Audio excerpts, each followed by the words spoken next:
Hello Mila, hello Jack. Hello everybody else who's watching. Welcome to Storytime with Grandad. Today's book is from Thomas and Friends and it is Spencer. One day, the Duke and Duchess came to Sodor for a visit. Gordon hoped that he would have the special job of showing the important visitors around the island.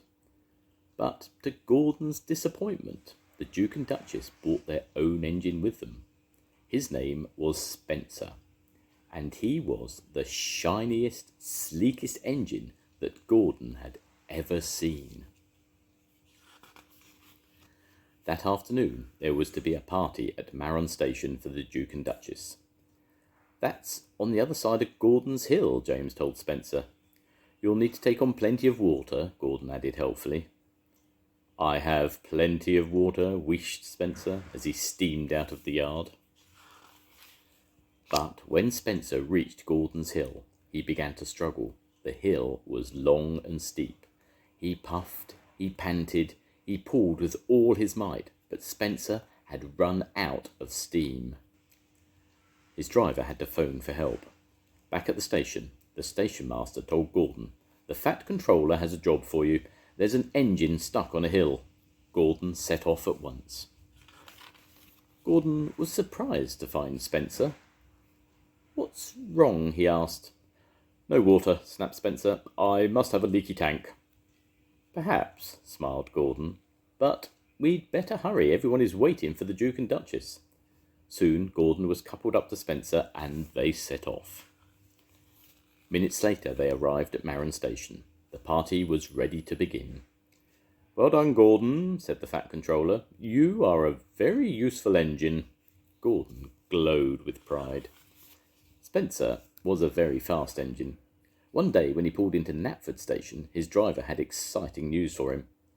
"You've beaten Gordon's record," he said. "Of course," boasted Spencer. "I'm faster and finer than all the engines on Sodor put together." The Fat Controller's engines were very cross. Spencer was taking the Duke and Duchess to their summer house. The Fat Controller came to tell his engines that one of them was needed to carry their furniture. The engines saw the chance for a race. "Please, sir," said Thomas, James and Gordon all together, "may I go?" But the Fat Controller told Edward to go instead. James and Gordon groaned. Edward was an old engine and not as strong and fast as the others. "He'll lose the race and let the whole railway down," said James. Thomas and Percy were cross with James. Edward was their friend. "You can beat that big silver show-off any day," they told him. Slowly and steadily, Edward set off. We'll do my best," he puffed. But Spencer quickly passed Edward. "I've won already," he boasted, and with a whoosh he was gone. Edward came to the bottom of a steep hill. The furniture was heavy and he felt tired. But Donald and Douglas were waiting at the junction. They had heard about the race. "Hurrah for Edward," cried Donald. "He's a first-rate engine," added Douglas. This made Edward feel much better. He huffed and he puffed, and soon he'd climbed to the top of the hill. He raced down the other side to catch up with Spencer. Spencer happily steamed along. Up ahead was the siding leading to the summer house. But the Duke wanted to take some photographs of the countryside. Spencer stopped and the Duke set up his camera. Spencer closed his eyes.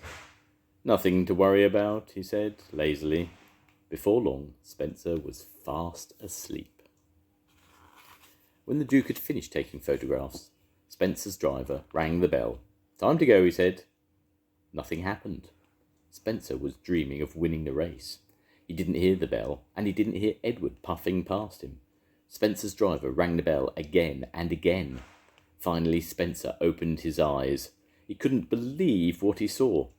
Edward was heading towards the summer house. Nearly there," gasped the old engine. Spencer took off as fast as he could, but he was too late. Edward pulled to a stop in front of the summer house.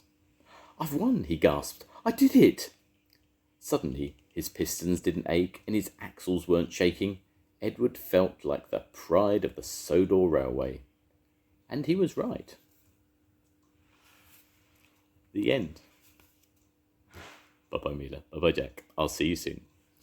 Goodbye, everyone. Bye.